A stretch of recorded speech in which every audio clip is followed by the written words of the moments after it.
उत्तर प्रदेश की सरकार ने विधानसभा में कहा कि बेसिक शिक्षा परिषद के स्कूलों में नए अध्यापकों की भर्ती की कोई योजना सरकार के पास विचाराधीन नहीं। अगर आपको सालों साल भर्ती नहीं करनी, इतने ज्यादा अध्यापक हो गए हैं स्कूलों में, तो कम से कम ये बीएड, बीटीसी, टीईटी, डीएलएड, ये सब चीजें जो है ये तो बंद कर दो। नहीं, ये जो प्रशिक्षण के संस्थान चल रहे हैं उत्तर प्रदेश में यत्र तत्र सर्वत्र, वो एक अपने में एक अलग किस्म का नेटवर्क है और सैकड़ों करोड़ का, साल में हजारों करोड़ का कारोबार है उनका, वो तो बंद कर दो। गरीब अपना खेत बेच के ट्रेनिंग तो ना करे भाई। बीटीसी, बीएड ये करे ही क्यों आदमी डीएलएड, जब उसको पता है कि भर्ती होनी नहीं, अनुपात जो है वो समानुपात है। कोई दूसरा काम करेगा, दूसरी जगह पैसा लगाए, अपना पैसा लगाए, और नहीं लगाए तो उस पैसे से कोई दुकान खोल लेगा नौजवान। नहीं, आप पहले बीएड कराइए, बीटीसी कराइए, टीईटी कराइए, दिस कराइए, दैट कराइए, और उसके बाद वो लक्ष्मण मेला मैदान में धरना दे।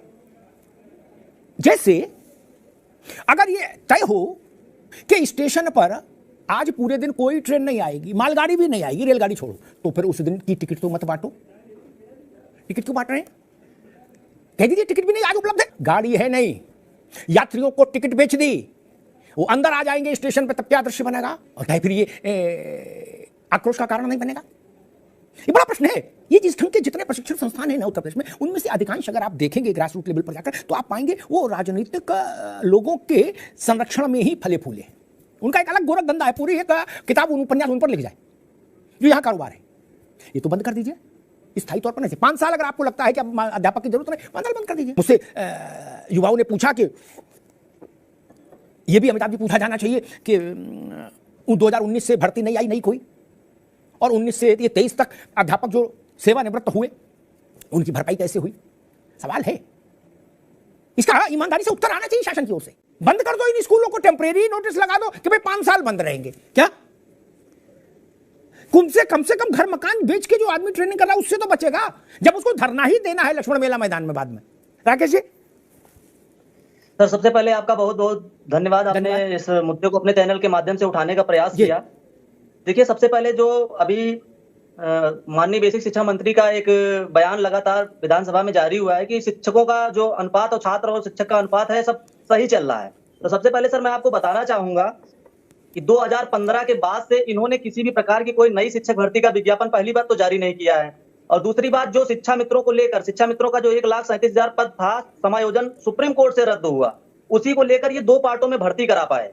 और उसके बाद ये बता रहे हैं कि छात्र और शिक्षक का अनुपात सही है, और 68,000 जो भर्ती रही है उसमें से भी 22,000 सीटें खाली रह गई। अब बताइए, जो 1,37,000 पद ये भरे हैं लगातार 2019 के बाद, इनकी भी शिक्षा मित्रों के पद को भरने को लेकर थी, उसके बाद से कोई भर्ती नया विज्ञापन आया नहीं। उसके बाद बताइए आप, क्या शिक्षक रिटायर नहीं हुए? शिक्षक, बहुत सारे शिक्षक रिटायर हुए, और 2 करोड़ के करीब में नामांकन है इस समय छात्रों का, और ऊपर से ये बता रहे हैं सर छात्र और शिक्षक का अनुपात बिल्कुल बराबर चल रहा है। ठीक है राकेश जी, ठीक है। अभी बिल्कुल दोबारा में आएंगे। विक्रम सिंह जी,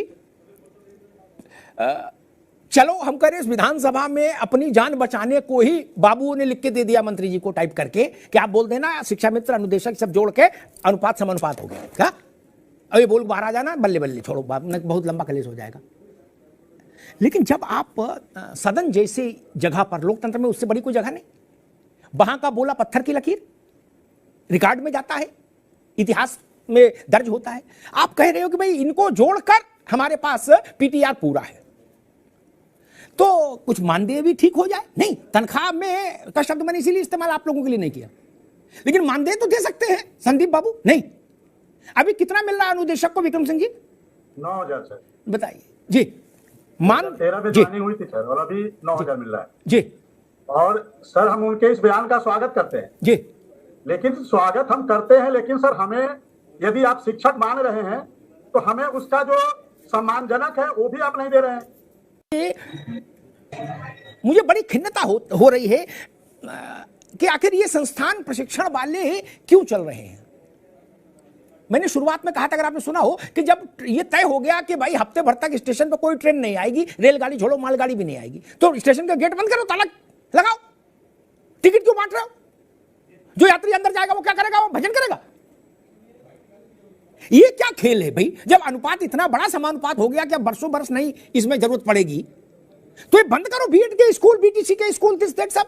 रजत, नहीं, इसमें भी पैसा जा रहा है ना युवा का। सर प्रथम सर आपका बहुत बहुत आभार, जो आप लगातार मुद्दा उठा करके हम सबका मुद्दे को जीवंत करते रहते हैं। और आते हैं अपने पॉइंट पर सर, कि जो आपने कहा कि जिस प्रकार से शिक्षक भर्ती ये नहीं दे रहे हैं, ये बताते रहते हैं कि अनुपात समानुपात की जो पहली है ये तो कभी सुलझेगी नहीं, क्योंकि इससे पहले जो पूर्व शिक्षा मंत्री जी थे सतीश द्विवेदी जी, वो भी ये पहली कम से कम अपने कार्यकाल में लगातार बताते रहते थे कि जो हमारा अनुपात समानुपात है ये बराबर है। उनका तो सब प्लस में भी रहता था, लेकिन उस समय लगातार हम सबके द्वारा मुद्दा उठाए जाने पर उनकी ये पहली फेल हुई और अंततः उन्होंने ये चीज का आदेश भी दिया था और लिखित आश्वासन भी दिया था कि अगली भर्ती 17,000 के विज्ञापन पर करेंगे।